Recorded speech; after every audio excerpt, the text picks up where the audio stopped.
Ngifisa ukukhuluma ngolunye udaba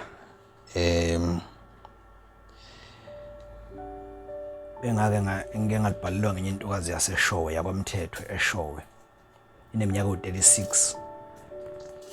Ziningi indaba umuntu ayitholayo ezinye umuntu othi mayayithola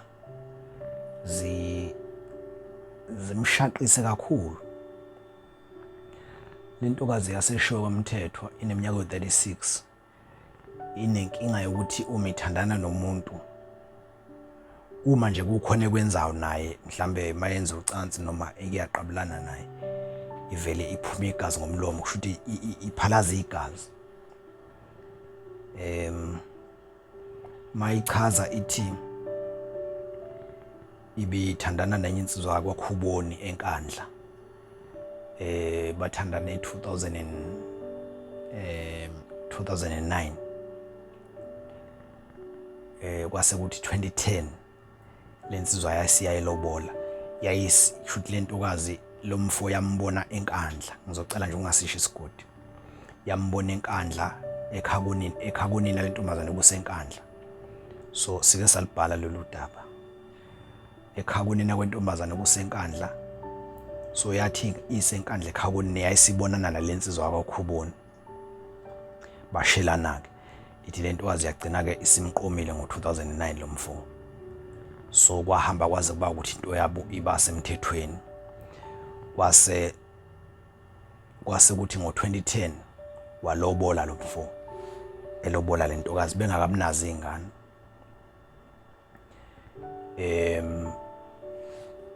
Kwawo 2011, 2012, 2013, 2014, 2015,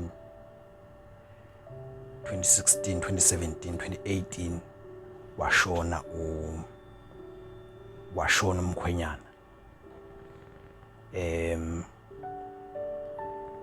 Washona bengenayo ingane. Uthi ke lentokazi michaza ubekuthanda kakhulu umuthi umkhwenyana mfuka khuboni lwasenkandla bethandana naye. Ithi bewuthanda kakhulu umuthi, nayo yagcinisa uthanda, but not ukuthi yayuthanda kodwa nje yagcinisa usebenzisa nayo kakhulu. Ngicabanga ukuthi wayeyosebenzisela ukuthi wayefuna nengane or something, kodwa nje ithi bewuthanda kakhulu umuthi, kakhulu nje bewukhonzile. So washona umkhwenyana lo ngo2018. So kuthe meshona ngo2018 shuthi yazila ke kwase ukuthi 2019 yayisiqala ukujola, yajola nomunye ubhuti wangakhona eshowe ngakubo. Ithi yathi mayiqala nje ukuhlangana nalobhuti sebethandene sebezobonana. Uthi mayithi yamqabula lobhuti bekuvele kushuthi kuphuma igazi ensinini emazinyweni nje, kuphuma igazi emlonyeni. Babeqabulana nje kanjalo lisalele kulobhuti lo, isalele kuleliso eqabulana nalo. Uthi yathuka, yabo yayitshela ukuthi igazi leli shuthi liphuma kubhuti. Nobhuti lo wethuka ngoba lento yayiqala, lo bhuti wasendaweni yayiqala ukwenzeka kuyena. So shuthi bagcina bethuka bobabili, kwagcina kungazeki ukuthi leli igazi liphuma kubani ngoba la seligcwele emlonyeni ensizweni nasentokazini.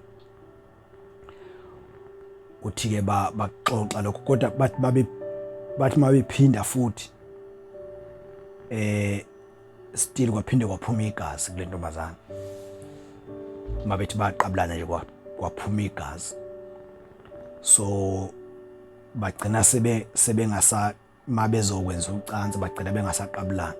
So uma benza isex livele liphuma igazi emlonyeni bengathi iyaliphalaza le ntombazana. Ngaso nje leso sikhathi makwenziwa isex nje livele liphuma igazi. Bagcina ke behlukene nalobhuti. Kwaphinde yathi mayithandana nomunye kwaphinde kwenzeka the very same thing.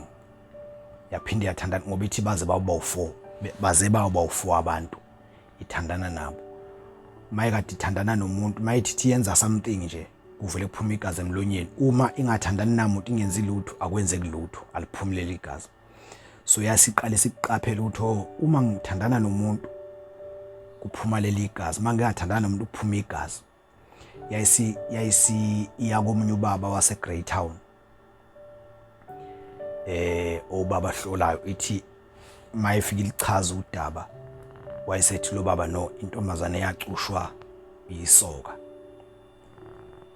Yayisiyakholwa futhi lokho uMamthetho uthi ukukholiwe lokho ngoba umyeni wakhe wayeuthanda kakhulu umuthi. Uthi-ke mayibuye exoxela abakubo ukuthi yazi nginalenkinga le, sengihambe ngayenyangeni yangitshela inyanga ukuthi mina ngacushwa yisoka, so kufanele kutholakala inyanga leyangicuphayo ukuze ikhiphe lesi sicupho esikumina ngoba phela umyeni uswashona. Bisibhalele khona nje kulonyaka nje this month lentokazi. So isoka lishone 2018. So from 2018 kuza manje isithandana nabantu abawu4 bonke ihlukana nabo ngenxa leli igazi liphuma emlonyeni. Uthi-ke mayixoxa kubo umama wakhe kusho umndeni wakwabo babesebeya enkandla, bafonela enkandla bahlangana nje umndeni wakubo wayesoka nomndeni wakhe uMamthetho basebe buku ukuthi yipi iway forward noma yini yipi bengayixazulula kanjani lenkinga. Basebeya omunye ubaba owayeyinyanga owayekhonzwe kakhulu yisoka. Mayifika lo baba wafike wathi cha, angikaze ngimnike isicupho usibanibani ukhubone, aze ngimnike isicupho, akaze nje ngisithathe. Ubekhonzile yebo ukuzothatha imithi kumina ngimenzela lokhu nalokhu nalokhu, kodwa angikaze ngimnikeze isicupho, so angazi ukuthi sifa kobani isicupho. So nayo futhi yathi ayisazi isicupho segazi ukuthi umuntu mayithi wenza ucansi bese ephuma igazi ngomlomo. So ke yagcina ke ingazanga ukuthi izosizakala kanjani lentombazane. Yabe sicela ukuthi sibhale udaba lapha ekhasini lethu ukuze makhono ngayisiza vele.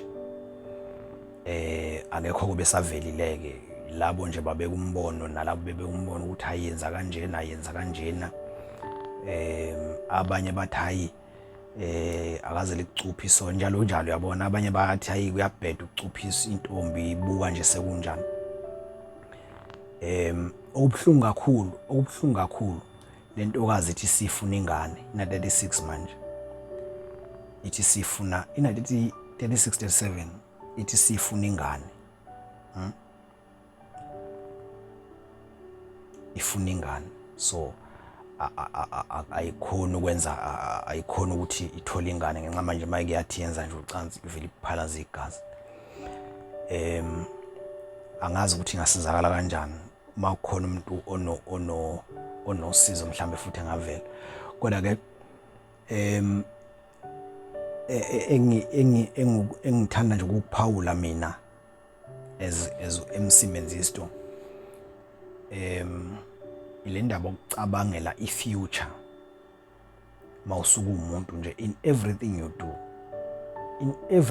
do ngiyaye ngithi kufanele ucabangele ifuture, sinqumeno sithathayo everything.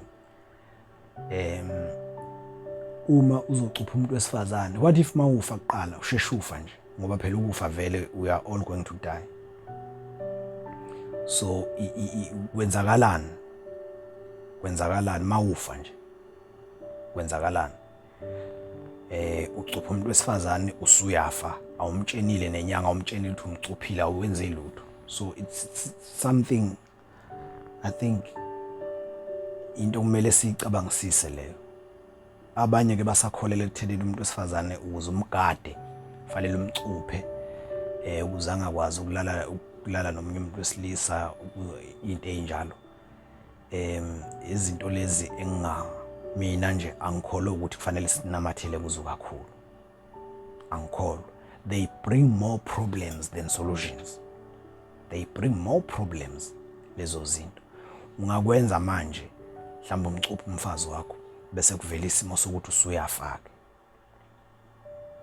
So bengifisa nje ukudlula kulolu daba ngoba intokazi le, cabanga nje umuntu wesifazane osemncane kangaka ufuna ingane nje manje, ufuna ingane akanayo, akasazi ukuthi uzokwenza njani.